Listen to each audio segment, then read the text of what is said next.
'di ba yung ginawa previously ni Senator Mark Villar. Mm. I think he proposed na 30 minutes to 1 hour na lang when you say, for example, come from the north or from the south because of the use of the skyway. But for some reason, hindi naman na siya natutupad.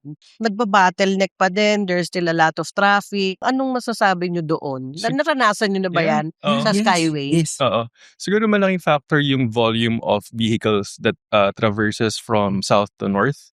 Since Pilipinas kasi is very car-centric, no? Yeah. Meaning to say we're quite dependent with using our own private vehicles. Mhm.